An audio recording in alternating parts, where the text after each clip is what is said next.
All right, good evening and welcome to this special work session of the Tigard-Tualatin School Board. And the purpose for tonight's work session is to go over the Budget 101 presentation from Director Moore and kind of have a conversation or beginnings of conversations around going to this next budget cycle. So with that, I will pass it to Director Moore.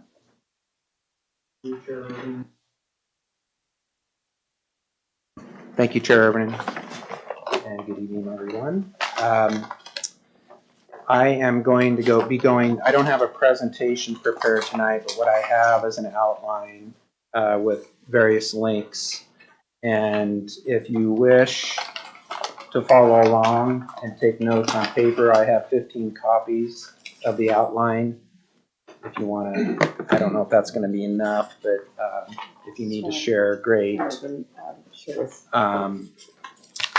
So this presentation or information has been provided to both TTA and Cabinet, and we're calling it Budget 101, and to talk about some of the main factors in our budget, including the state school fund, reserves, also known as our savings account, and share how we, the process that we go through, both on the legal side. There's a law in Oregon called local budget law that public entities like school districts have to comply with when they're putting together their annual budget, and also how we go about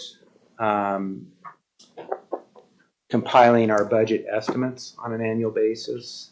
And so this presentation I could easily spend a good 2 hours or more on, so I'm going to try to refine it this evening because I know we have at least one other item on the budget we want, or that related to the budget, that we want to give an update on. And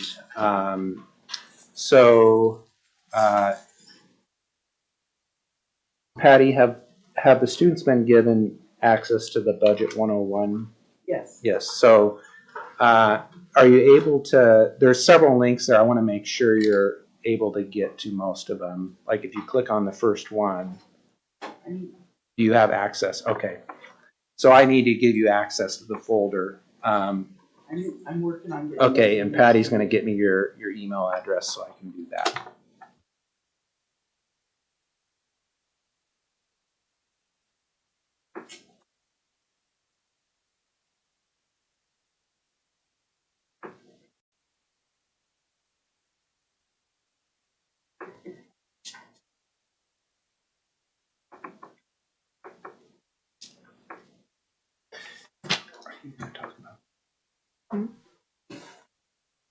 Yes, Start with that. Okay. Yeah. So while we're doing that, Chair, if you will allow me, there is, the board received this document, and we have additional copies for students, which is the governor's recent statement around charting a path forward relative to K-12 education funding specifically, as well as transparency and accountability. And as I shared with the board, I had the privilege of being able to facilitate a meeting with the governor and a small select group of superintendents across the state of Oregon last week to have a conversation not solely about funding and the current state of negotiations with associations in the state, but also around the early literacy grant and around the concern around attendance, student attendance.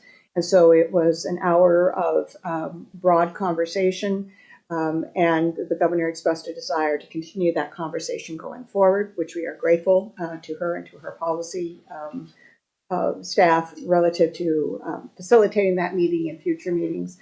The reason I shared this with you is that I made a commitment on behalf of the district's implementation of the budget that we would follow the guidance that she provides here broadly in terms of a policy pathway forward. And so as we wanted you as a board to have that, and certainly now our students, but as we are thinking about our budget decisions, we want to make sure that we are coming into alignment with the governor's vision relative to both how do we get to a funding level that supports the needs that we need in terms of what our staff need and what our students need, but also in terms of the accountability and transparency, which is something that we have a very long history in this district relative to engaging with the community in a community process relative to budgets, but also where the money goes and why the money goes in those directions. And as set forth by the board's strategic plan, and certainly our academic return on investment, which tracks the impact of those investments as well, which is unique to our district. We don't see many districts across the state that have adopted, currently yet have adopted that model, but many have indicated interest.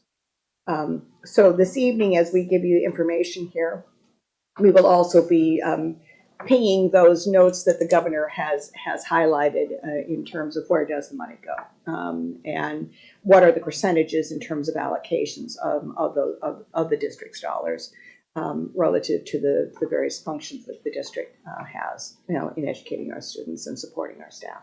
So I'm hopeful that this document will be helpful, and I think I know that the governor indicated interest in districts who are willing to test out some of her policy path forward. So I'm hopeful that I did not overstep my authority by offering our district as an exemplar relative to that work. But I share that with you. Okay, I think I have the folder shared with the students now also, so let me know if you can't. Can you see everything? Okay. Great.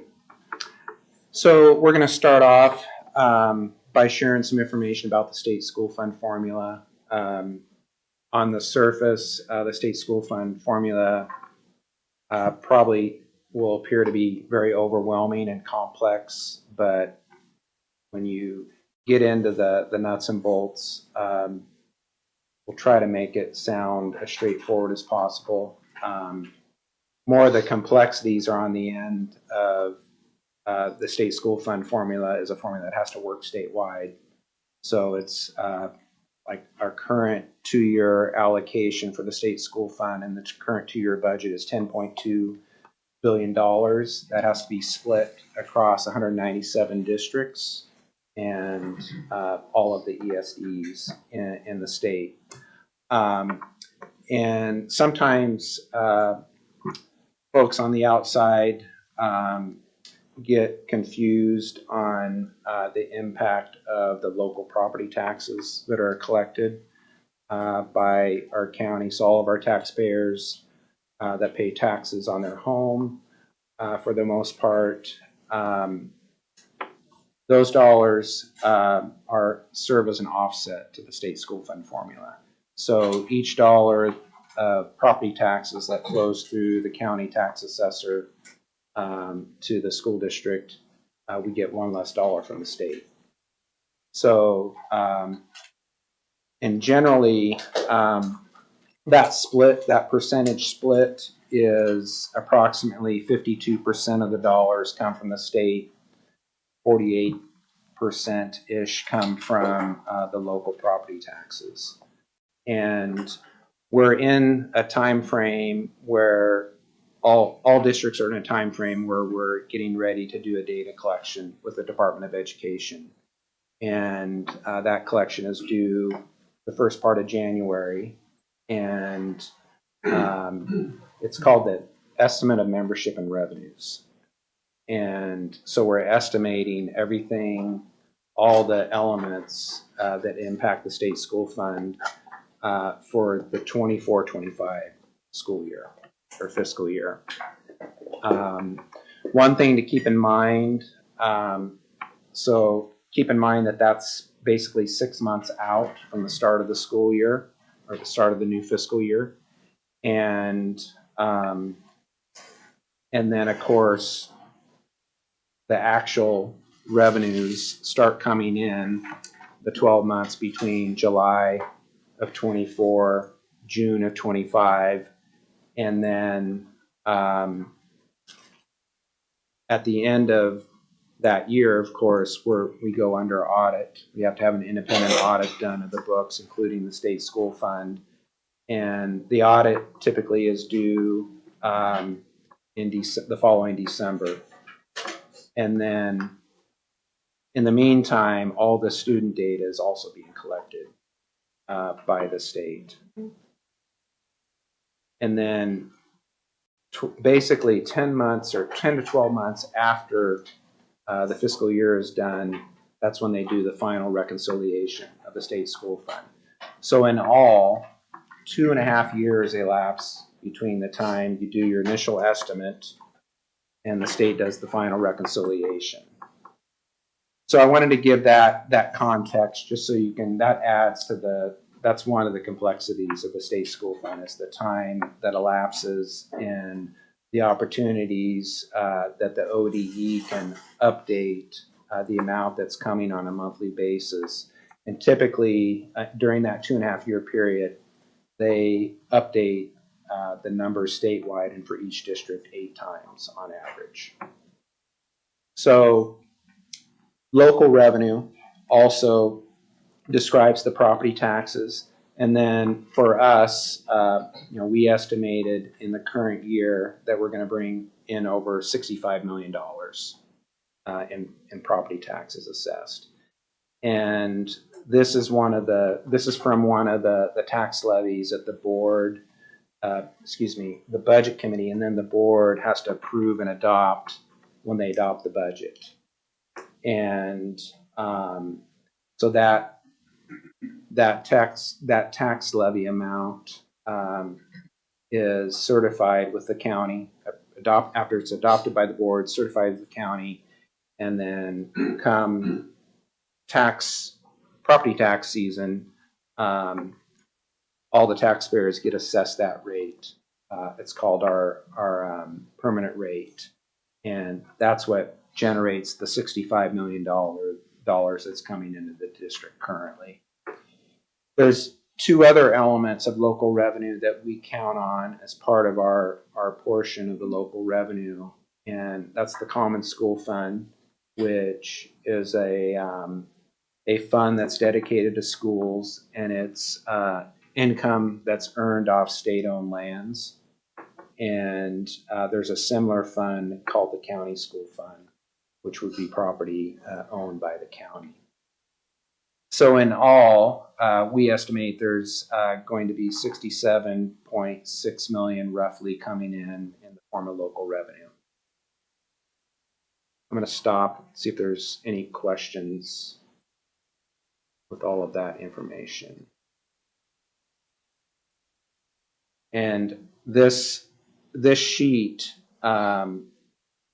represents the first of the 8 updates. So right after the legislature sunsetted in June and they approved the $10.2 billion. Keep in mind, this is the same day the board adopted our budget.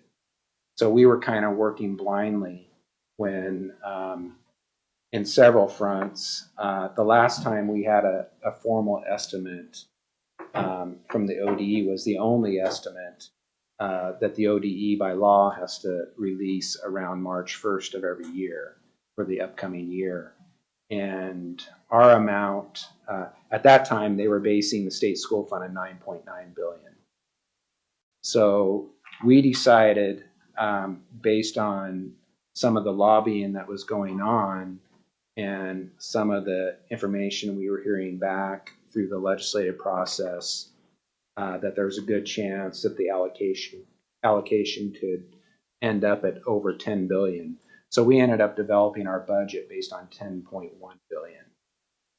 But we had no estimate to go by. We had to basically do our own calculation based on the factors that we knew or we were assuming at that point. And but in the end, good news for K-12 across the state, they ended up allocating $10.2 billion. So this estimate, released on June 26th, was our first estimate based on the current allocation of $10.2 billion. And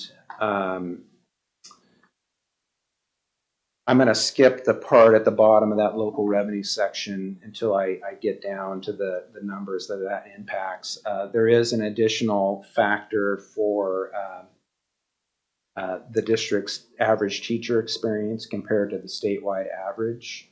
And I'll touch upon that in a moment. But moving left to right, there's also a transportation grant that's part of the state school fund formula, and for primarily home to school transportation, the cost related to that, the district receives 70% reimbursement. So you'll see how that fits into the overall formula as we move down the page. So the primary factor that's going to drive our state school fund amount starts with enrollment. But that enrollment is converted into what's called average daily membership. So there's regular reporting that the district has to do on a quarterly and annual basis to the state as to our average daily membership, and our Synergy system runs those calculations based on what the schools put in as far as the students that are coming and going. And on top of that, we get additional weights. So ADMW represents average daily membership weighted. And in the next handout that I go through, that we'll talk about the average daily membership weighted. But as you know, we've been in a declining enrollment phase over the last couple of years, and the average daily membership weighted that we submitted as part of the EMR collection is for the current year estimated at 13,553. You'll see how the number for the prior year, last fiscal year, in 22-23 is also listed as 13,691. So the reason why the word extended is used, the law reflects that, especially in a time of declining enrollment, we get to use the higher of this year and the prior year. So our revenue is going to be based on that 13,690 for the current year. That's what is meant by extended. So if we go down to the next box where it says general purpose grant, you'll see how our factor for teacher experience were 1.04 over the years of average teacher experience across the state. That's multiplied, and keep in mind, this formula has been in place since the 90s.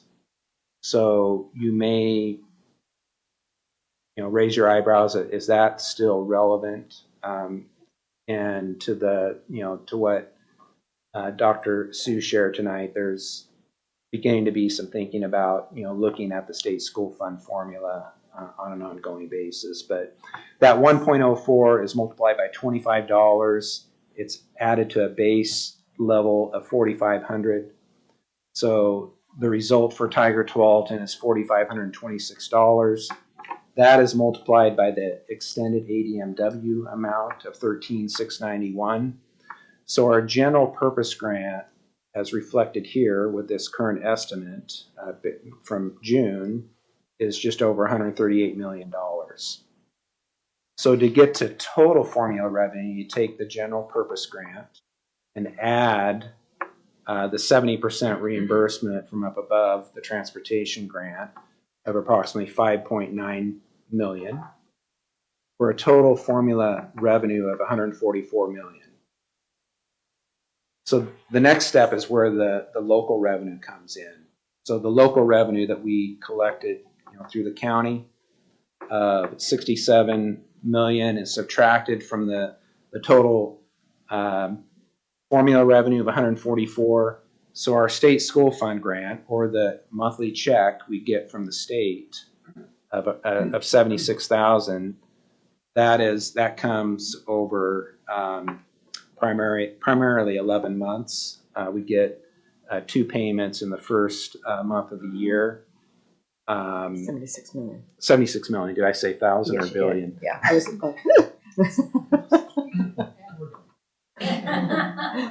Yeah, we'd be bankrupt by that. yeah.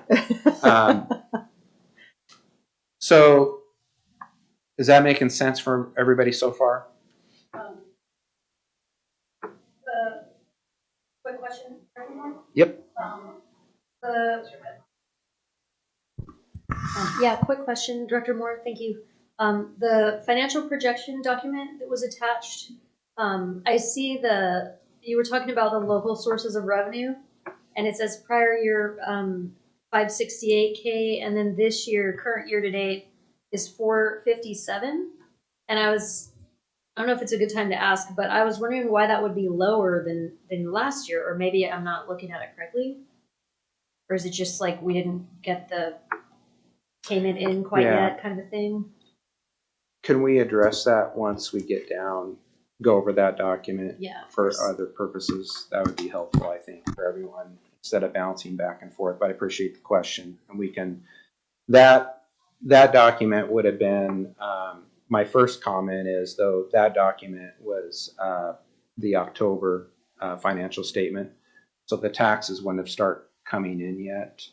First, that's my first thought, but we can talk more about it too. So there's also a rate per ADMW that's calculated by the ODE. So a key number probably is the first one, the general purpose grant of just over $10,000.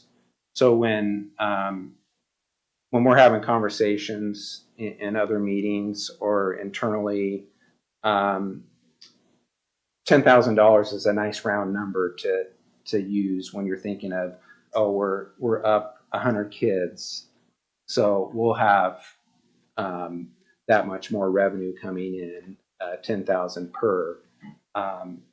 But for us, the actual amount per extended ADMW reflected here is 10,089, and then from a total formula revenue per extended ADMW amount, the amount is 10,520. So that includes the transportation grant. So that is what kind of the basic snapshot of the dollars under the state school fund formula. The next piece are the components of the extended ADMW, but I'll stop and make sure there's no question on the dollars.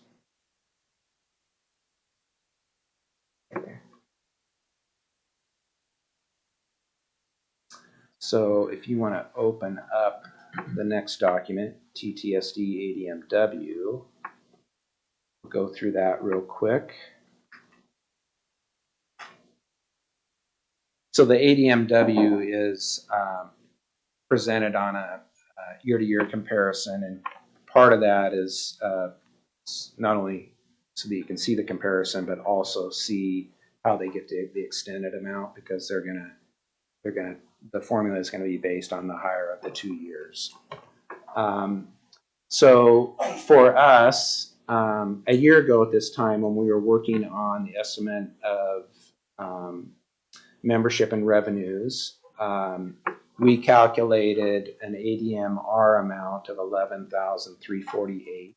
So I'm starting on the left-hand side under 2324, and ADMR means average daily membership residents. So the kids that are considered residents of the district. So that's the base amount for the ADMW. And so we get the weighting, of course, would be 1. So we get the ADMR represents 11,348 of the ADMW below 13,553. For our EL students, that is part of the estimate of membership and revenue. So at this time last year, we estimated 1,345. students in that program. And we receive an additional 0.5 weighting. So the math works, 0.5 times the 1345. So 672 of ADMW is attributed to EL. And students in pregnant and parenting program, we estimated 3 students at the time. That's a 1-for-1 weighting, so we get an additional 3 there. Think in terms also other the students in these additional categories, their first weighting is part of the ADMR. And for students on IEPs, we also receive an additional full weighting. Our count in the census that was done last December for IEP students was 1,343. Under the formula, the IEP students that could be counted for the additional weighting are limited to 11% of ADMR. So we got to include an additional weighting of 1,248 attributed to IEP students. There is an additional adjustment to the formula to provide an additional, but not fully get the full amount that's over 11%. For us, it was 8.7. So, if they were giving us all of it, we were truly getting all of our full weighting for IEP students, it'd be the 1343 on the left-hand side there. There's an additional weighting for students in poverty. The students in poverty that's through a federal census program is 1,071, so we get an additional 0.25 weighting for those kids. And also students in foster care and neglected and delinquent, we have an additional 20 count for those. We get an additional 0.25 weighting. So that represents the breakdown of the 13,553 of our ADMW. And again, this number is in our estimate. We include the Mitch ADMW. You'll see that doesn't get broken out until you look at the prior year. To the left, you'll see there's a separate number on the top are the students, the ADMW for the students attributed to just TTSD. The number on the bottom right is the ADMW for the students attributed to Mitch. So you get the 13,691 on the right by adding the top number and the bottom number. And so since that number is higher than what we estimated for the current year, we get to use that 2223 number formula. Any questions on ADMW?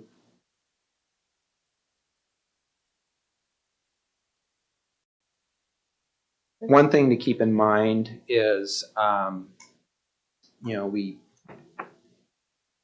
after first quarter, there's reporting that's done. So we can go in and pull the reports off the ODE database that provides additional data as far as how we're trending towards the 11,348 ADMR. So, but it requires you to do a calculation to compare where normally annual ADMR ends up in relationship to first quarter. So using that factor, I've estimated that we understated our estimate for ADMR, and I provided a new ADMR number to the ODE of approximately 11,430. So that's good that it's going in a positive direction instead of taking money away. We're hopeful, depending on what happens with the overall state enrollment, we're hopeful that's a positive adjustment long term for our current year state school fund. So David, if other districts also report an uptick, what does that mean for us? Potentially, it may mean that we just stay flat. Otherwise, if the statewide enrollment is dropping, then the amount for ADMW statewide could be going up, so which would be a good thing for us. So it really depends. It isn't just us specifically. Yeah. It is how we stack up against the other 196 districts. Yeah. So on an informal basis, the ODE has said that they think the number is up for the first quarter, but which would be a change from the last couple of years because statewide enrollment since prior to the pandemic has dropped 30,000 kids. So it sounds like there's possibility that trend may be stalling, at least if not reversing a little bit. But we'll find out. The ODE gave districts opportunity to update their numbers just like we did. So once they have all that put into the model, they'll release a new district by district estimate. So we'll know at that point. And then they'll also do the same thing for second quarter. And that's where it would matter if you were sort of part of the trend versus an outlier of that. Yeah. It'd be better for us if we were an outlier. Yes. And but it also depends on the sizes of the districts that are impacted. Yeah. You know, if it's a Portland Public or a Beaverton or a Hillsborough or Salem Kaiser, if they went up a significant percentage, you know, several hundred students, and it's bad news for the rest of us. Yeah. Yes. Thank you. I'm looking at this document that we're currently in, and it's obviously a lot of complicated calculations, so thank you. I'm not seeing the total that we're currently at for total operating revenue. Is that the same as what we looked at previously? Yeah, Okay. Okay, so we're just looking at kind of the ingredients. Okay, thank you. And then we'll get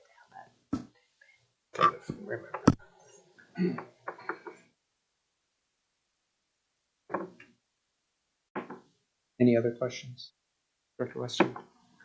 Okay, one other thing related to the state school fund I wanted to show is the next document on the outline called statewide. And this is actually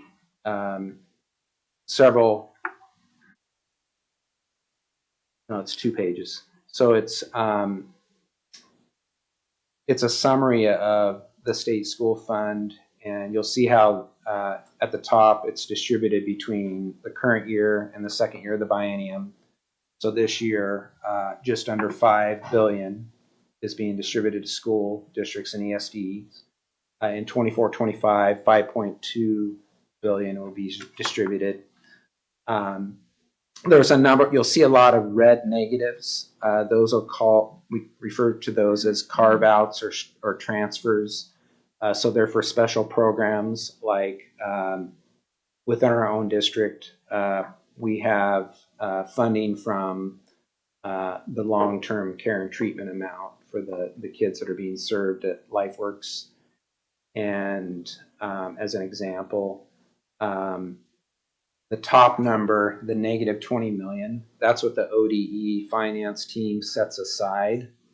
And that doesn't come into play until the time at the end of the 2.5 years that they do the final reconciliation. So that's kind of their correction pot of money. Like if especially a large district really whiffed on either their ADMR calculation or their local property taxes, this is the amount that can correct that so that it helps hold the other districts harmless that weren't the ones that caused it, if that makes sense. They set aside 20 million out of the funding formula every year to help with smooth that correction process. And this ODE does that? The state Yeah. does that? OD, And yeah. then every district has a chunk. Yeah, so Is what it- happens when the following May, like this upcoming May, is when they do the final reconciliation for 22-23. So at that point, each district gets a final reconciliation amount. It might be a negative or it might be a positive.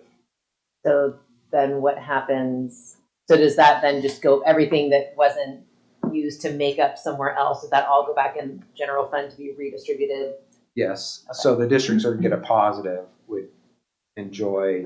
And we would get that back in theory? Yeah. Or it would go back to, like, the Or state there's- general fund? There's been, no, it's a finite amount of money that gets distributed. Okay. So the 20 million is part of the 10.2. So it's going to get distributed either way. Okay. Yep. Got it. Sorry. That's what all the red negatives mean. Those mean payments for specific programs that have to come out of the 10.2, whether it's a correction fund, whether it's a special program like long-term care and treatment. But that reserve amount eventually would go back to districts. Yeah. Either if they needed it because they Yeah. whiffed, or Yeah. because it was extra and then we get a little Yeah. windfall. Okay. So I'm not going to go through any of these detailed numbers, but I'm going to take you down to the bottom third of the page because this is what we were talking about just a minute ago. You'll see where there's 544,000 for estimated ADMR. And so you think in terms of that, that's predominantly enrollment. So that's when all the districts did their estimate of ADM, that's the number that it totaled to. So 544,000. The estimated ADMW, so the weighted ADM amount, is 672,000. So that's the number. Those are the two numbers we'll be keeping an eye on as far as what's happening statewide. We want, ideally, on one hand, we don't want, the overall system to be losing students. But if they do, then it's beneficial to the districts that are staying flat and or gaining students. But that's a number we'll be keeping an eye on when they provide an update after first quarter.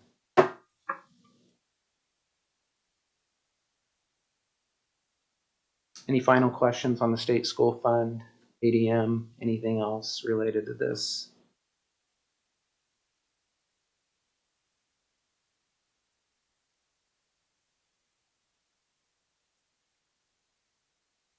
Okay, let's move on.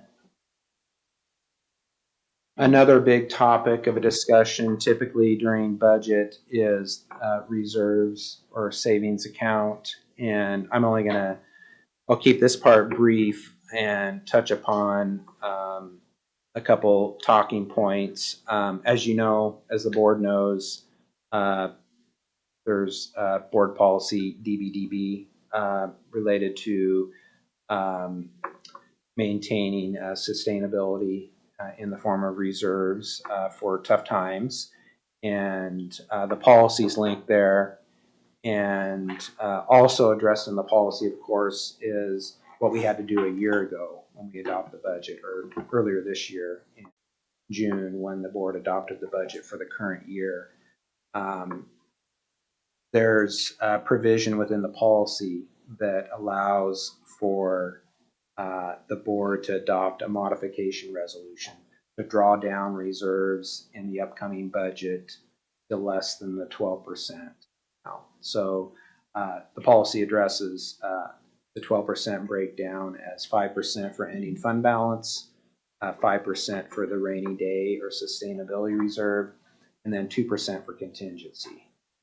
The board approved adopting a budget to the 8% level. So we drew down the rainy day reserve 5% to 1%. That's where the 4% change was. So the resolution that was adopted by the board is linked there also. You can see the justification of it in the actual action. And in a nutshell, the policy provides for during times of financial distress that the board can take this action. The one thing, as I was reminding the other groups that this presentation was provided to, many times we get stuck on where we ended up with reserves. But the most important part with reserves is as a planning tool, using that 12% number as a target when we're developing the budget. So typically, we estimate the revenues, which is primarily the state school fund formula and our local option and some miscellaneous revenues. And then we estimate the expenditures, which over 85% of our budget, general fund budget, is personnel cost, people. And then what's left are your reserves that or your ending fund balance you expect to have at the end of the year. And the target, when we're developing the budget based on the policy, is to try to hit that 12% as the leftover amount. And if during our estimates, and this has been more often than not since my time here, the last, well, I shouldn't say we were coming out of the pandemic, my first 4 or 5 years here. So we were just trying to maintain or grow our reserves after we'd drawn down after the Great Recession. But since then, we've been able to build a budget where we had more. We ended up projecting that we'd have more than the 12%. So we didn't set on, when we were developing the budget, we didn't, let's say it was 15%, an extra 3%. We didn't set on that extra 3%. We put it into budget expenditure, whether it was hiring teachers or adding program. So that's been the board's philosophy since the policy's been in place. There was that stretch there during the Great Recession where we're spending down reserves, so it was always under 12%, and even this year. But the point is that policy we use as a planning tool, not as a target that if we end up with more than 12%, you don't know that until you close out the school year or the fiscal year. You can't go and spend money. So trying to say that all in all, the policy is a planning tool for developing the budget. Just something to keep in mind. Is there any questions about the policy, reserve level, or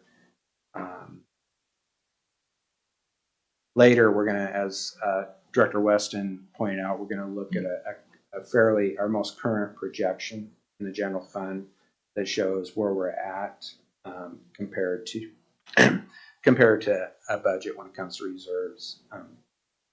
Director Hines? So after doing this and reducing the rainy day reserve, when essentially or hopefully we get a more of an influx of cash, do we then build up that reserve first to get to 12%, or how do we reallocate those funds? Yeah, so what I can tell you what's happened so far this year. We normally we like to build in reserve staffing. So we know that there's a possibility that come August, September, we're going to actually see the kids that are showing up in the classrooms and have to make adjustments to staffing because we may have some bubbles. And so this year we relied on some of our last year of ESSER money and SIA dollars outside the general fund. Well, we're through that. We've added enough staff since the beginning of the school year that we've spent all those dollars. Now we're working on the using general fund. So with the hope that, well, part of that too was that we received the extra $1 billion from the state school fund at the state level. So we saw the benefit of that. So we felt okay, from trying to put out fires using some of those additional general fund dollars to use in the current year for classroom size reasons. Going forward, to your question,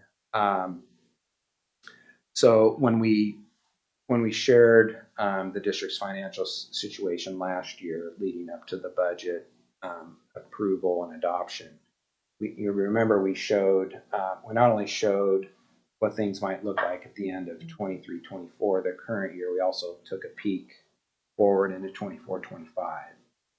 And kind of our overarching message is this plan shows us spending down to 6%. So part of that can be paused because we got the additional state school fund money, a higher amount than what we budgeted. And I'll show you what that looks like when we look at the projection that Director Weston referenced earlier. And then going forward, we'll have to decide. We may have some hard decisions as far as if we want to tighten our belts. And because right now, you'll see that even in the current projection, we're projecting to spend more, to the tune of about $6 million than what we're bringing in dollars. So that's why you'll see, we'll talk about the fund balance going down further from, we ended up at 22 million, 22, 23. In the projection, you'll see that it shows about 15 million. But we also shared last year that it may require additional reductions to soften the blow for 25. Does that answer your question? Kind of. Basically, what I was trying to get at is, like, in the future, so like not this year or next year, but like whenever we start seeing like maybe an increase in enrollment or bigger allocation of funds towards the school system, then do we have to then pass another resolution to increase the reserve back to 12%, or Like, how do we rebuild it? how do we rebuild it? Yeah, there wouldn't be any reserve or any resolution required because it's already in policy. This was just when you're drawing it down, it's a year by year. Each year, the board would have to pass it, like we did back in the early teens, the 2000 teens, when we were drawing it down. Yeah. And we had to, each time that the board was getting ready to adopt the budget, they had to pass this resolution, a similar resolution each time. So, this is just for one year. And then going forward, but we do have to think about being planful, long term, and it's keeping our eye on the ball as far as all these factors that contribute to the amount of money we're getting and the amount of money we're spending. So, and then does that become like after the Great Recession when it was drawn down? Was that a kind of a year over a year decision in terms of here's our budget, what can we put back in to bring up that reserves, and that could differ any given year? It just kind of like if we have some, and I think what's tricky in the minds when you're doing this is it doesn't ever seem like extra. Like we don't have extra money. So then sort of, I think maybe one of the questions is sort of like, or is that just part of the budget decision process, is where that, let's say, $500,000 would go to that we would earmark to, start repaying our reserves. Like, how do we, exactly. like, what is the process of deciding how much and when we put money back? or is that just Yeah, I think that's circumstantial? that could be a larger discussion of the board and the budget committee and community for that matter, because we we have an extended community engagement process normally, and then when we started when economic times flipped and we're going more positive after the Great Recession, that's when we started our smart school spending process and built our year-by-year strategic financial plan to match the strategic plan, and that's how we made decisions about investing. And so it was a balance of both, investing the new dollars and trying to inch back up that reserve level. Okay. Good questions. The next section, I'm not going to spend a lot of time talking about the local budget law. That is the framework, like I was mentioning before, that all public entities, including public school districts, need to comply with. Beginning in January, we'll bring forth the budget calendar for the current year. So that will include everything from calendaring out our community engagement process. I think we're going to have some new budget committee members to appoint, and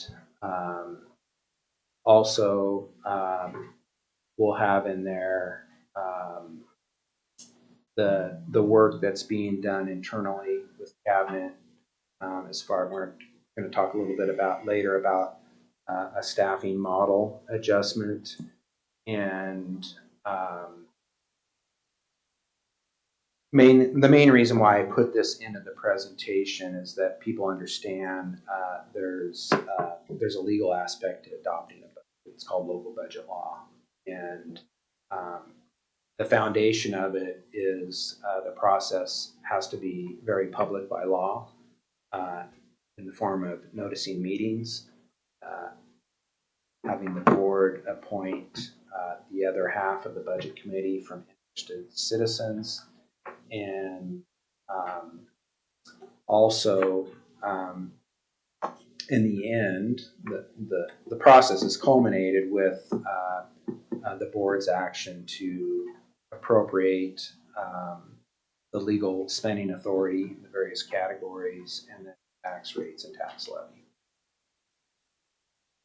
And then the other part that's foundational to our process is that community process that I mentioned earlier. And if you click on anything here, I'd appreciate it if you clicked on where it says district stated priorities versus divergent stakeholder needs. This is a graphic that you may have seen before. We've used this in some of our community work. But the concept is we make our budget decisions based on our stated priorities in the form of our strategic plan, and versus a focus on divergent stakeholder needs. Again, we're going to listen to the stakeholder groups, but in the end, we want to make sure final decisions are being made based on the board's strategic plan goals.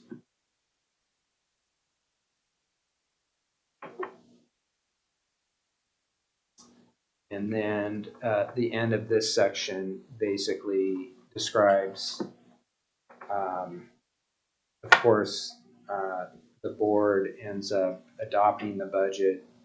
We compile and publish an adopted budget document. If you read anything in the budget document, whether it's the current one or the one we'll prepare for 24-25, we try to synthesize the whole process and outcome budget message.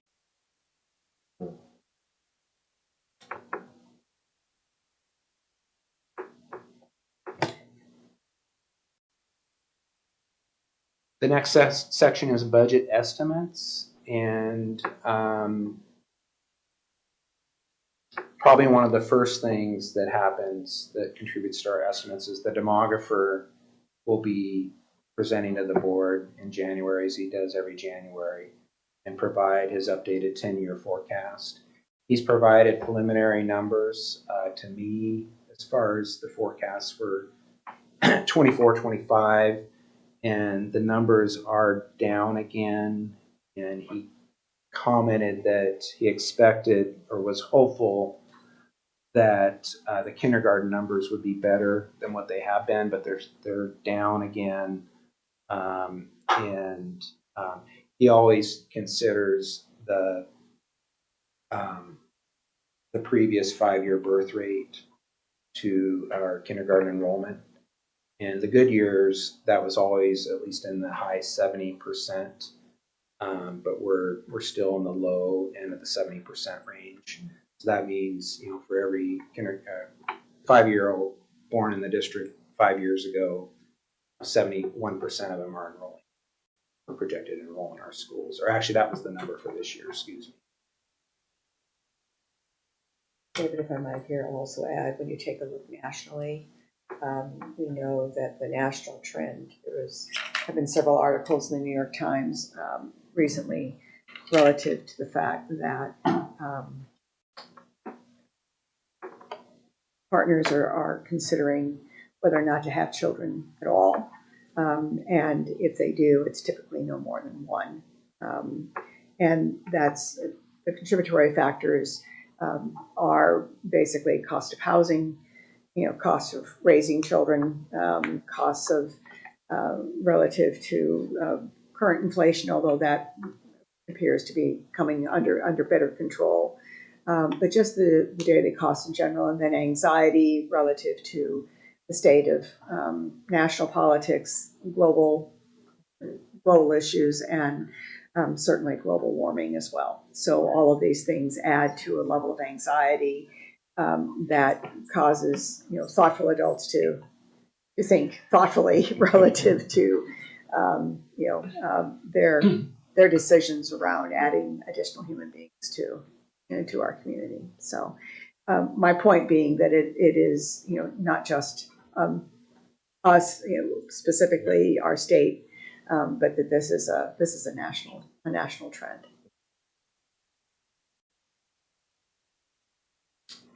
Thank you, Dr. Thank you. Just a question about that. I know birth rates in Oregon have gone down, but I think I saw very recently that the population in Oregon did start to go up again, and a lot of that was due to immigration. Correct. So wouldn't that mean that our numbers theoretically should be leveling off and trending up slightly instead of continuing to go down? It may, to your point, Director Weston, and it's a good one. I think that may be what's contributing to across our state in terms of either a flattening of the downward enrollment, but it really is dependent geographically as to where our immigration populations migrate to. And so we have seen in this district an uptick in terms of new arrivals, and within the last several months that have put created additional pressures relative to our Title III allocations, because the allocations are based on previous populations, so we're always a little bit behind. But we have seen an uptick, at least here locally, relative to the numbers of students who are coming in and are identified as new arrivals. So that may over time contribute to the state's overall public ed enrollment. But I appreciate the question. To finish out the part about the budget estimates, I mentioned the estimated membership and revenues. We'll be submitting that next month, so that'll cover the estimates for the ADM and the revenue for the upcoming year. In early February, we'll also be starting a process with 85% of our budget being personnel. We go through a very calculated, methodical process to take our current service level staffing, which Director Reed and her team will certify at that point, and we roll that forward in our provisional budget database on a step-by-step basis by applying the different cost factors. So that would start with the individuals that receive a step increase on the salary schedule. And then we project a COLA and apply that, and then increases for other. There's no increase for next year for PERS, but an odd year there could be an increase in PERS and other payroll costs. So that that process culminates around the 1st of March, about the same time we're getting a revenue estimate. So we can compare our revenue estimate with our expenditure estimate and find out where we might be, what, without doing anything else, take into account how many reserves would have to be used to balance the budget in 24-25. And then, through our community feedback, through our community engagement process, budget committee and board feedback, we'll decide what we need to do to balance the budget, and whether that means use the reserves that are needed to balance the budget or make other decisions. In a nutshell, that's how the overall estimate process works. I'm going to go back to the section called reserves, and you'll see in the first link was the financial statement that Director Weston was referencing earlier. And this is a portion of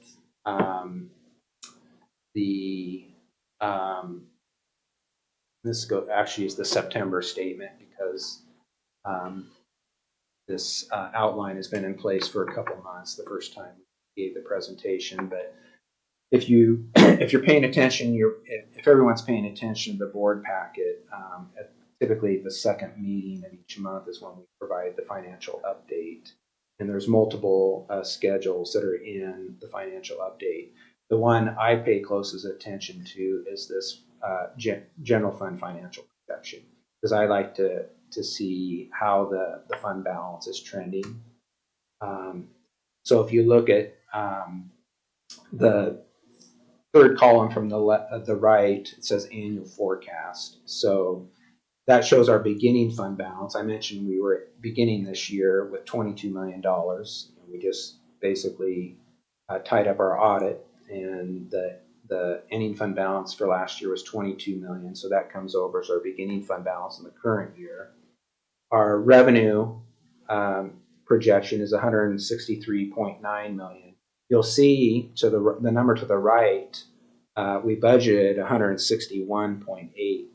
So we're about $2 million above what we budgeted, and that difference is the increase in the state school fund that I was talking about, because we budgeted on 10-1, we ended up with 10-2, and so that's the main difference you see between budget and the forecast all the way down, even in the expenditures section.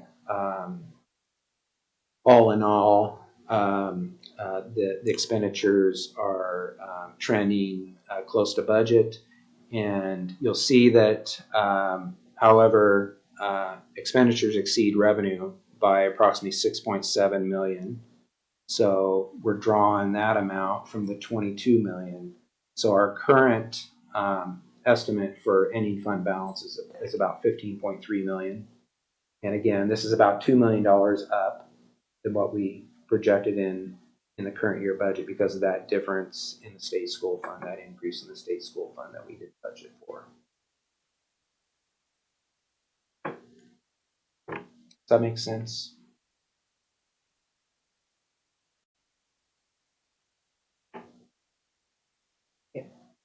Yes. I'm seeing the annual budget ending fund balance at 0. Is that right? Yeah, that's a good question, Director Weston. So the down at the bottom of the expenditures section has the reserve category. So the 2% for contingencies is the second line from the bottom, just over $3 million. And then the unappropriated ending fund balance represents the 5% for ending fund balance and the 1% for the rainy day fund. So we estimated the ending fund balance, the overall ending fund balance, as long as we weren't using the contingency fund, to be about 13 million, but we're trending at 15. Does that answer, Director Weston? So when it says ending fund balance, that is not reserves? It is reserves. So But I'm going to show you how we budgeted it. The next handout that I'm going to have you open up is shows you the page in the budget document that breaks down the ending reserves to equal the amounts here. because I see at one point we were spending more than we were taking in, right? Yeah. And that shows one of the projections at negative 11 million. Is that right? And now we're at negative 21, and that's theoretically going to take our reserve to 0. Yeah, think of it this way. The total expenditures that you see there is 183 million in the budget column. That includes the amounts that we targeted as our ending fund balance or reserves. And so if we backed out that 13 million, your total actual expenditures budget that we could spend without any supplemental budget or board budget transfer is approximately 170 million. So you compare that to the total revenue up above 161. That's about an $8.5 million deficit spending. Adding on to that, is that number 0 because when you're planning an annual budget, you essentially have to account for every dollar? Like that's why we can say this ending balance is 0, whereas the prior year there was some money in there, but it's sort of like when we're looking and planning that budget, we have to allocate where all of that is, even if it means it's back in that reserves, but kind of showing that we essentially have spent it all. Is that sort of why that one is a 0? But we have reserves, don't we? But that's part of the allocation of. Yeah, I think it's easier. It's going to be easier to see in the next document. Let's look at that.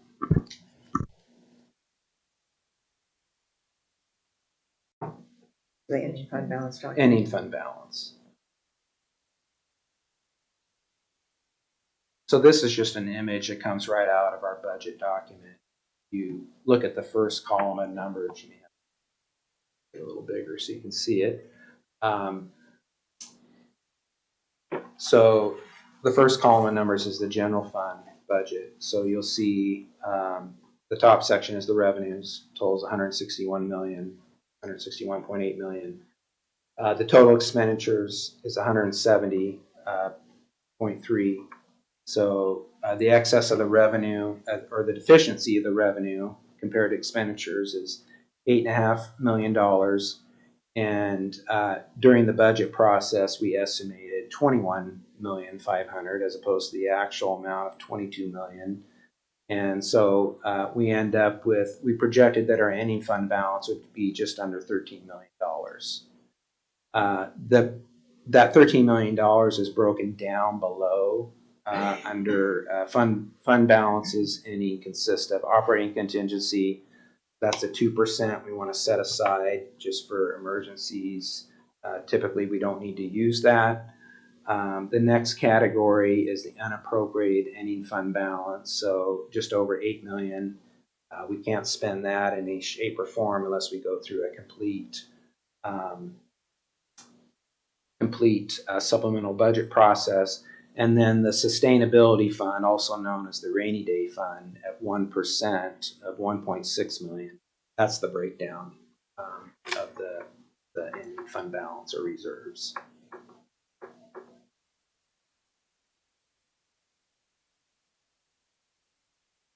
We could, to alleviate some of the confusion, we could change some of the terminology on that, the budget column in the statement, if that would help too.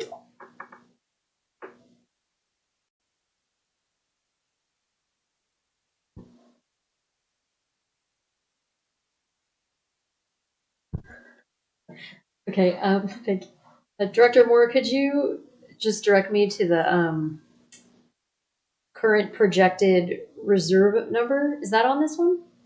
No, because this is out of the budget document. If we go back to the previous, the forecast, you'll see at the bottom of the annual forecast column, third column from the right, you'll see 15 million, 15.3 million. Mm-hmm. That's the current. That's the current reserve. Projected ending reserve at the end of June. Okay, thank you. Yep. And then last item I wanted to share is the fund balance history. You can see how over the last 5 years, how and there's a graph chart below. You can see the trend line.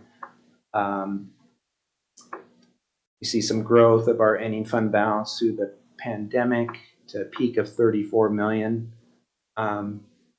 In 21-22, we drew that down to just under 30 million. I mentioned several times the number for the end of 22-23 of 22 million, and then the current projected number for the current year is down to 15 million. So I always like to ask the question, if we're projected to be at 15 million and we're spending 7 million a year, how many more years do we have?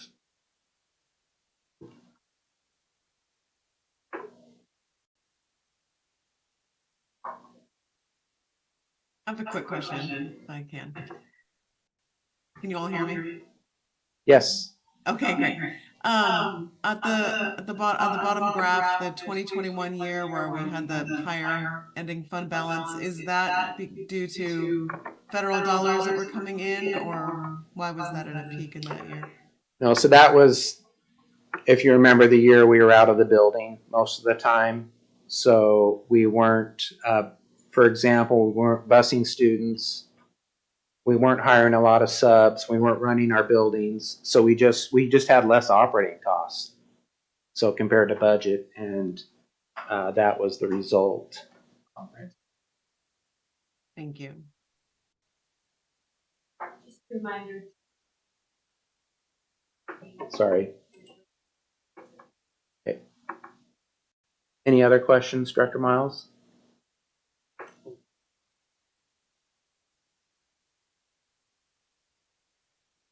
So one thing I wanted to end with is, I mentioned, you know, when we're trying to put that puzzle together and fit in a 12% or less reserve, whatever the board adopts and determines, you know, any budget decisions, whether we're adding or reducing, are based on anchoring in with our district stated priorities. I think Dr. Ricky Smith gave a preview of this document, and this is what I'll end with. This is the chart. Yeah. I have 15 copies again, so yeah, if you two could share.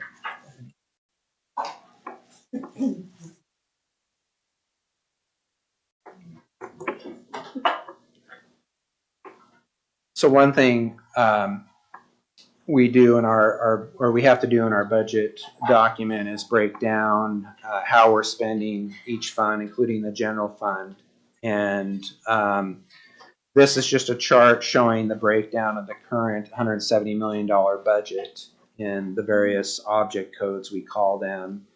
And you'll notice the categories at the bottom, the last 5 categories represent those payroll or personnel costs that represent 85% of the budget. And so for the administrative personnel, approximately 10 million or 6.25% of the $170 million budget is spent on administrative personnel. Another 1.16% for managerial personnel. The administrative personnel is broken down by approximately 2.5% for the district office admin, and then the remainder of the 6.25% is the school personnel. Keep in mind, this is just the general fund. We do have some of our assistant principals being charged to the SIA fund also in that regard. That's what I have. So David, to that question, one of the things that I know, and I appreciate the question last year, Director Weston, relative to administrative costs.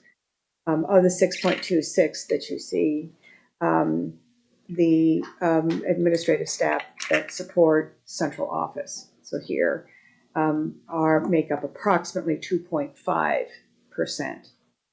And the school administration make up 3.75%. And as a comparison to districts our size, but even if you take our size, and we're approximately a quarter, if you will, of a Portland Public or a Beaverton or whatever. When you take a look at the percentages, we run far leaner than in general. And this, I would bring you back to the document that I shared with you relative to the governor's pathway forward, asking for us to be mindful of our administrative costs. And I think that's the reason I bring this information to you.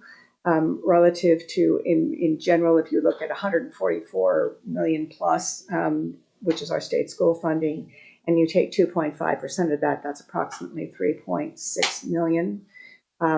And they are specific to functions that we must maintain in terms of our state and federal requirements. But that being said, what we will be providing to you here within the next probably week or so is just a detailed, because you realize we have a new configuration on the board, detailed outline of roles and responsibilities of those positions. And what functions they serve relative to state and federal programming, reporting requirements, as well as ELD title programs as examples, nutrition programs, transportation, so on and so forth. Things that the district requires or needs.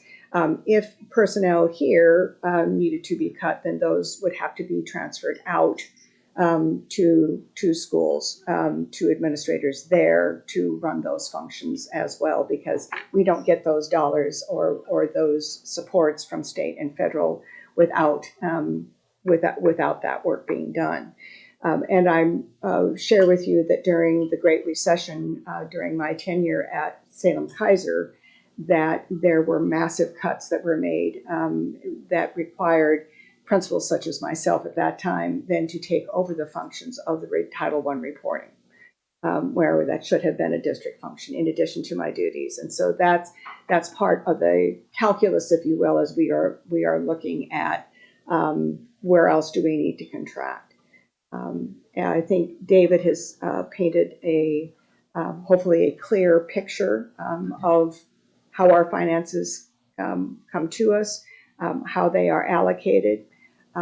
We are currently, as a cabinet leadership team, we are spending December and have had 2 of these meetings now, taking a look at programming and functions and what would have to potentially be allocated out if as needed. First and foremost, to address the reserve spending gap. We cannot continue to spend at a $7 million plus deficit.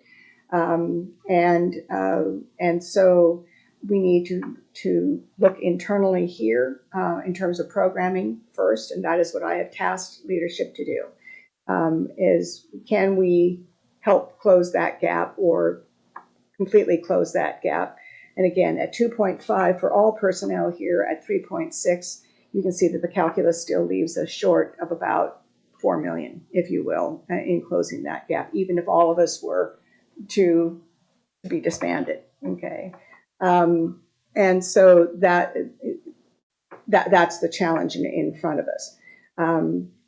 That being said, we also, and I appreciate, Chair, you're bringing forward to this work session, that we want to think about a staffing model that addresses our staff's needs, our staff's safety and health concern needs, and the second wave, if you will, of challenges that we are seeing post-pandemic, specifically right now, kinder, first, and second grade.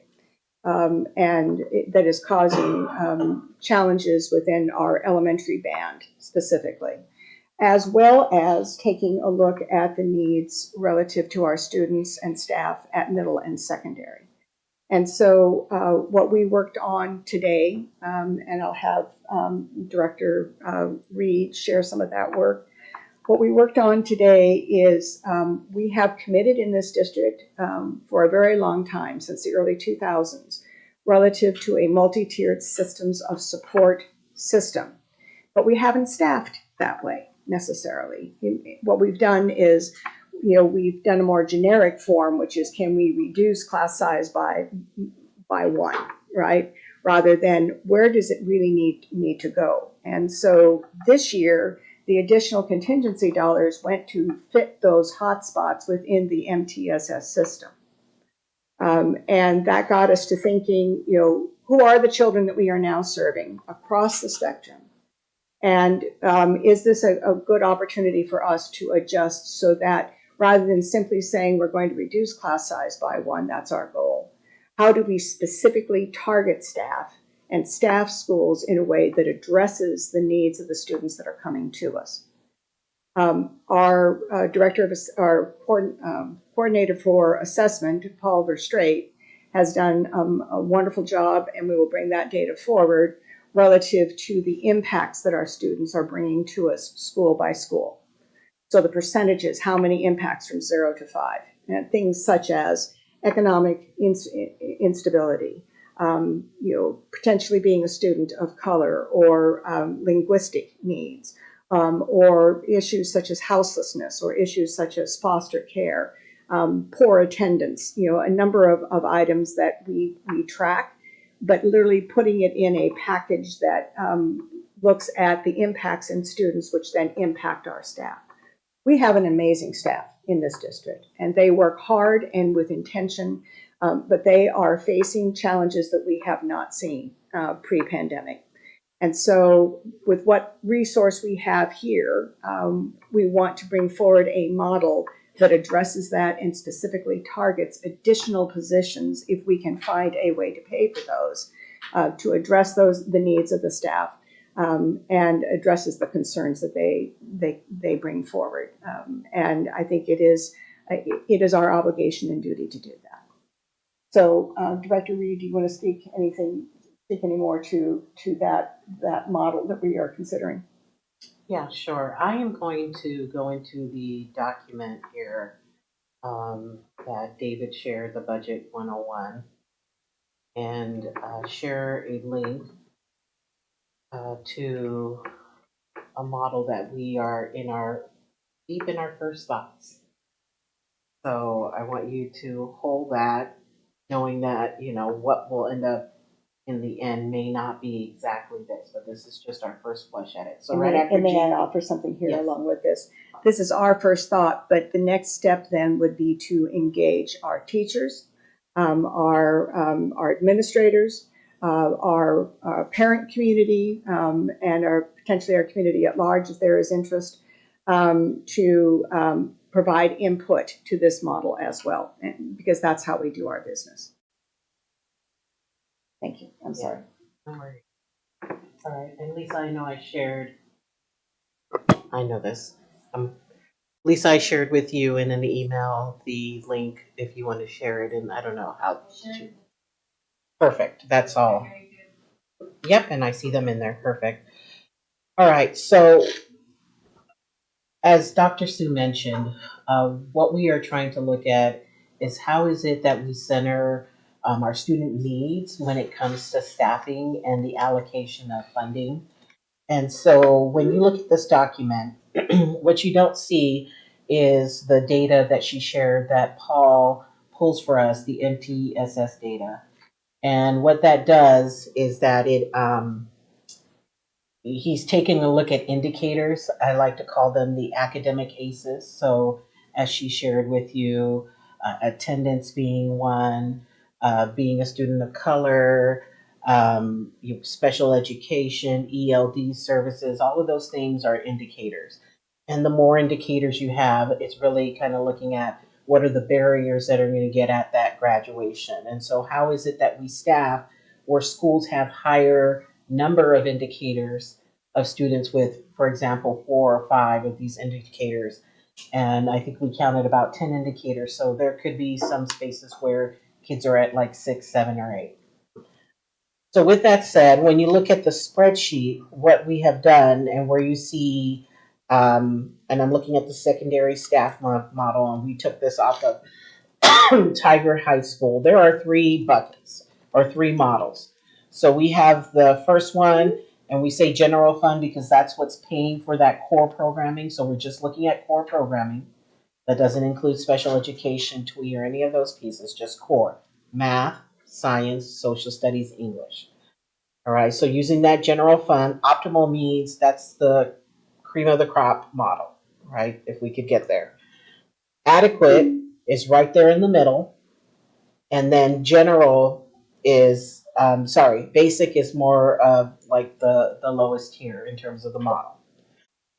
All right, so we're going to start there with the basic. So Tigard High School, for example, has about 1,758 students. And based on this particular model, where it says tier 1, or we're actually going to call it level 1, 0 to 1 students, about 75% of their students are tier 1. In other words, only have like 1 indicator out of all the indicators. Okay. Then the next group, the tier 2, those are the group of students that have either 2 or 3 indicators, which is about 23% of their student body. And then 4 to 5 indicators, about 7% of their student body. And so when you look at the staffing ratio on a tier 1, that you've probably seen that 26.5. That's what we use right now to just staff all the way across, no matter what. So 75% of that student body would be staffed at that 26.5. And then if we're looking at tier 2, that 22%, that staffing ratio then goes down 25.5. And then tier 3, what research says, really the cap on that class size is 15 to 1. So 15 to 1. But here, because it's basic, 18, right? So can we get there? So what you see there is the staffing ratio based off of how many students they have based on the indicators, the needs of the students.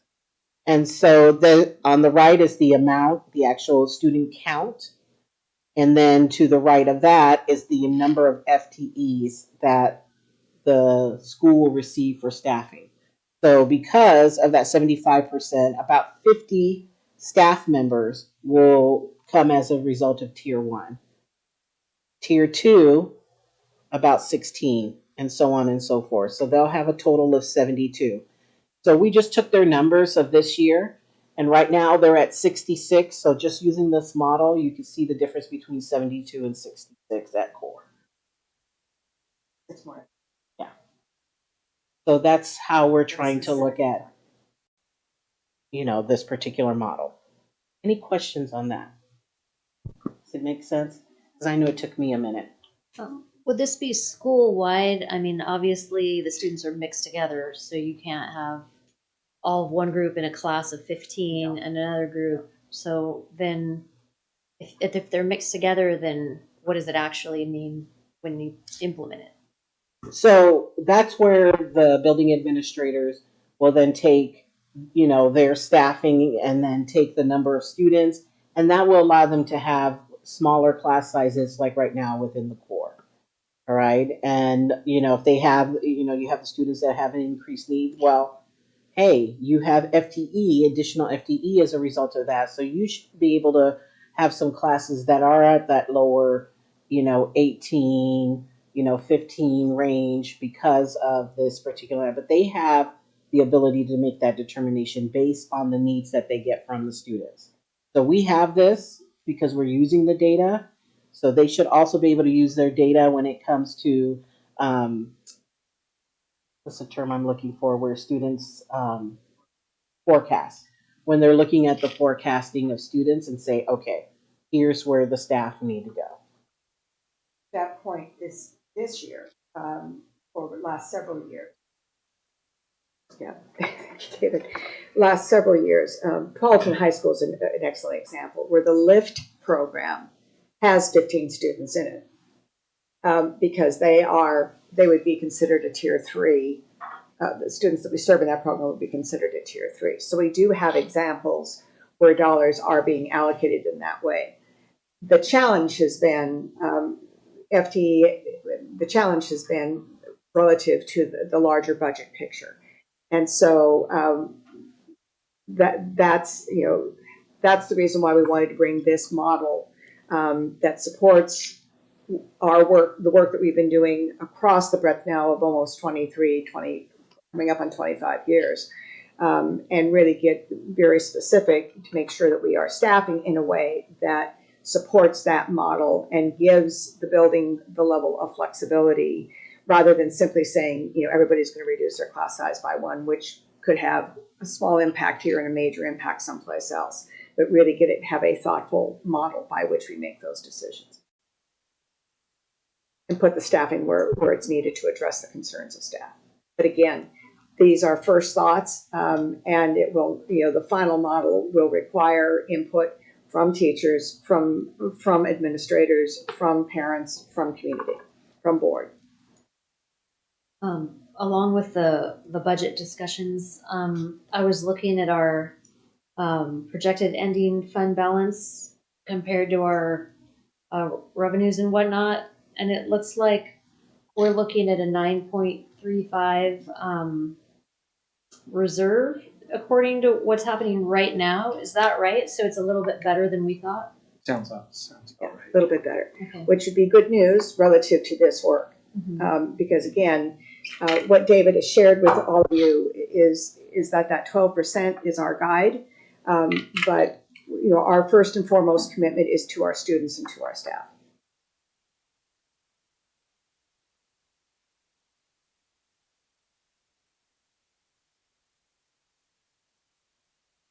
In conversations also, we have been told not, at the state level, we have been told not to expect any additional dollars in the short session, except potentially the hope is to provide districts with some summer school money relative to the early literacy for students, and that any conversation relative to a more substantive change and additional funding to schools potentially would not come until the early 2025 during the next biennial conversation.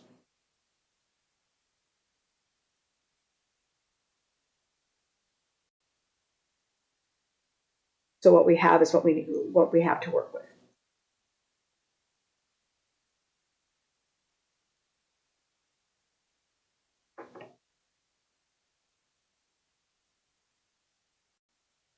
We did the same thing over for elementary.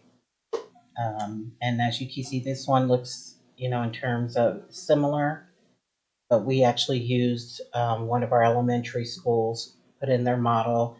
It's a little bit more complex. Like I said, still trying to figure things out. Just wanted to get some ideas down. With elementary, we would need to do this by groups or by classes, which is different than secondary. And so you see like K1, 2, 3, 4, 5. And then we have, ratios based off of those grade bands. And then then we use their overall, but we would want that by their actual group. But this is just similar to what you see with secondary, just done with elementary. And for example, this particular school, whereas it was 66, you can see the difference in that for Tigard High School. This one particular school, the optimal is what they're running right now based on their FT. What we know about how many they have and what the optimal gives.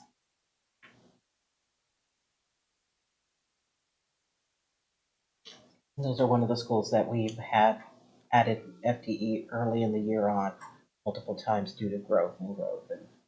And to address those issues relative to the tier, specific to the tier. And so they would then have some kind of new institutional knowledge of sort of how to use. I mean, I think that's the hardest piece to wrap the head around, right? Kind of to Crystal's point, which is we obviously can't class in terms of the MTSS tiers. And so then kind of how do you creatively and strategically bring in those extra FTE to sort of help those different kiddos, whether it's enrichment or, extra services somewhere else. And so I think it would be helpful, at some point well, I'm sure they're already sharing this out, but how they have sort of, or during, some of these schools that have gotten some of those additional FTE positions, how they have gone about using it in this particular way, not just putting it all towards, one bucket, but really how they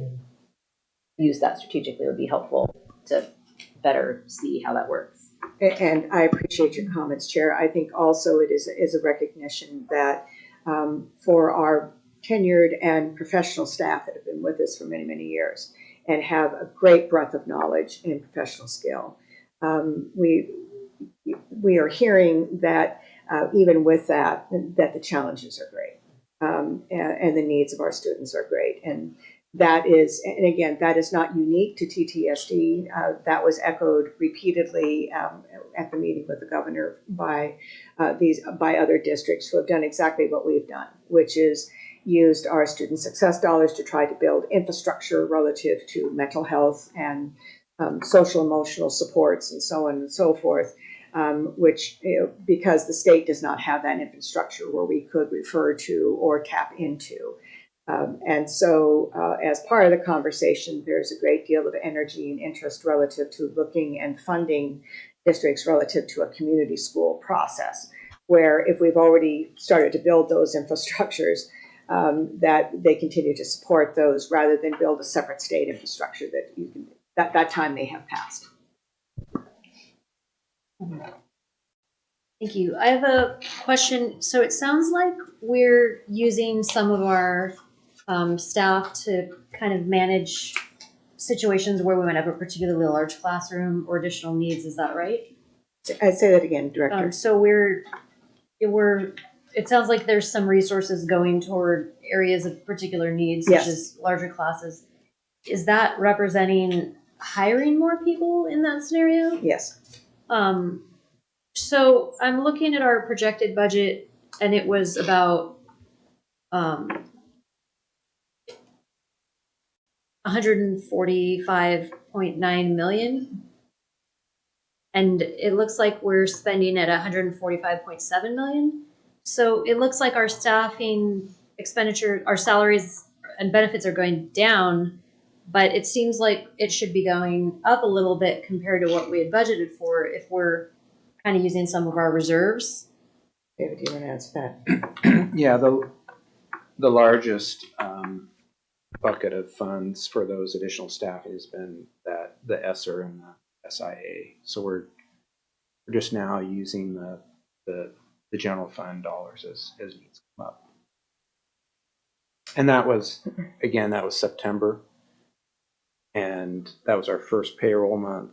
And so those total expenditure numbers or estimates will refine the more actual months we have.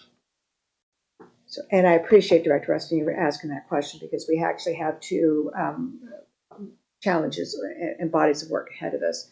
Number one, it is looking centrally relative to closing that gap, but also realizing that the temporary staff that we had located to provide those additional supports to students in ESSER, now we're going to have to make some decisions whether we wish to roll those into the general fund, which means that something else would have to sunset because there's no money to add them back into the general fund, or we would have to sunset that particular program. So it is that body of work, as well as looking internally here relative to programmatically contract to try to close the reserve gap that we are faced with, as well as what to do with those that are currently sitting in ESSER as we get to the end of that. And again, we are not unique, that this is something that every district is facing. So if we're spending money with ESSER, then that's not considered part of our salary and benefit expenditure? I mean, that's a different revenue source, but the expenditure should be the same, right? Yeah, the financial statement you're looking at is just the general fund. The ESSER is part of the special revenue funds. So, right, so that's the revenue side, but the salaries and benefits theoretically should cost more than what we projected, given we're deploying resources to some of these high need areas. Yeah, the programs being paid for with ESSER funds aren't being accounted for in the general fund. We have to keep track of those in a separate fund. So they're not reflected in the financial statement. Oh, even as an expenditure? No. For general fund. So you're that is solely general. So there's fund. like a magic extra thing of money? No, we wish. Right on. Where is it? Yeah. We certainly wish. remember where I showed where I had you focus on the general fund column in the budget document. If you look to your right, that's where all the other funds are. So the special revenue fund includes all our federal and state and local grants. We have expenditures, and again, it's mostly salaries and benefits and associated payroll costs of $51.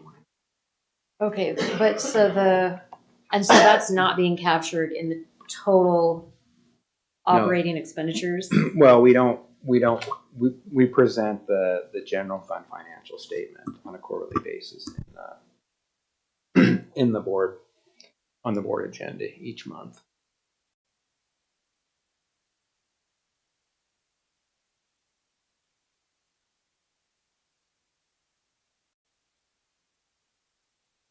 So additional questions, thoughts? I know that in work sessions the board is not in a position, nor are we asking you for a decision.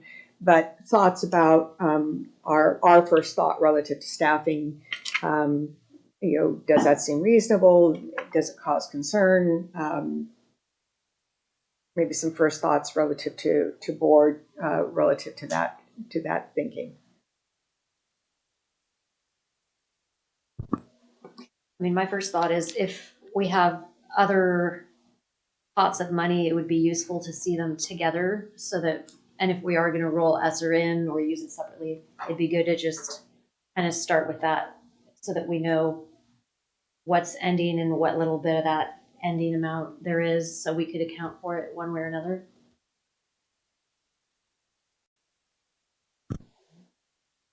I mean, I think in terms of the staffing model, I think that's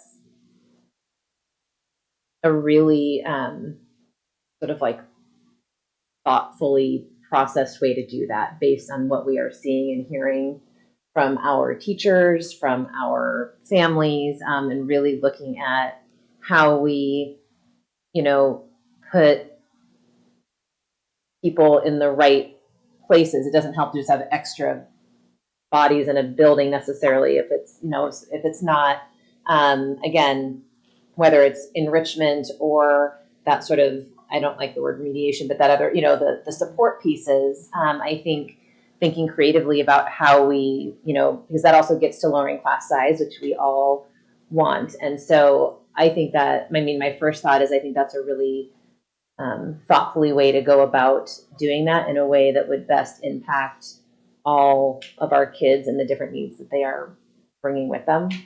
And I think, again, sort of like how that is implemented, especially from elementary to secondary, will just be, I think, an interesting thing to see. And as a teacher, it'd be fun to kind of like brainstorm, how does that work? How could we do that at different grade levels to sort of, positively affect, especially those core course numbers at secondary. And so I think that's a great place to start, and think of a wise way to look at that based on what we've heard from the school.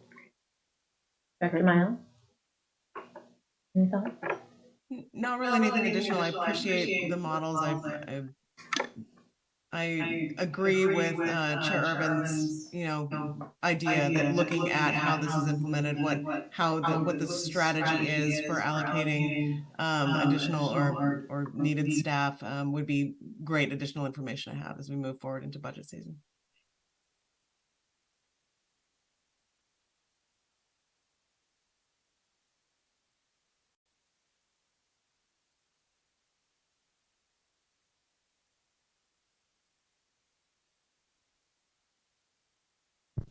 Well, I do just want to make a plug for adding days to the school year, since we're at the beginning of budget season. And I think all of our resource uses are important. If we can put it toward class sizes or solving any pressing needs. And I think adding some days to the school year would also be a really good use of the funding that we do have.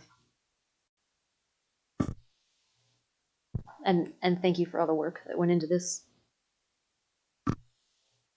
Yeah, I think this was incredibly helpful, and I think information that sort of as we move through the process, more questions might come up and wonderings, or maybe additional pieces of information that might be helpful to see, because I know when this isn't my wheelhouse, it's a lot to digest. And so I probably will have questions at 4 a.m. this morning that will like pop into my brain. So I do appreciate that. And I like that we're starting this early so that we have a lot of runway in terms of like when those questions come up, or concerns, or, feedback from, community members. We'll have some time to kind of get that around the table and think about that. So I appreciate that. Appreciate that, Chair. And to that end, I've asked that Director Rose tomorrow morning, after all the documents here that have been presented, that they are posted to our district website so that anyone can take a look at that, including this chart here relative to percentage of expenditures. And I think we can probably add, David, if we can, to that bar, just the breakdown relative to central office and school administration as well, to provide as much transparency as we can get to, easily and in an understood manner. And then these very same documents will also be used relative to our community when we start that process. And we'll be bringing, Director Moore will be bringing forward a calendar to all of you early January relative to the community process. And we would very much like to bring forward, following the work with with teachers and administrators and other parents and so on and so forth, relative to a smaller work group on this model, bring that forward as the only consideration relative to the budget. Typically, we will bring investments. We have nothing to invest except to how we can more tightly reallocate and really meet the needs that our teachers are expressing and that our students need. That sounds great. Okay. Are the Director Moore, are the remaining ESSER funds about $3 million at this point? Or what about are we looking at? Yeah.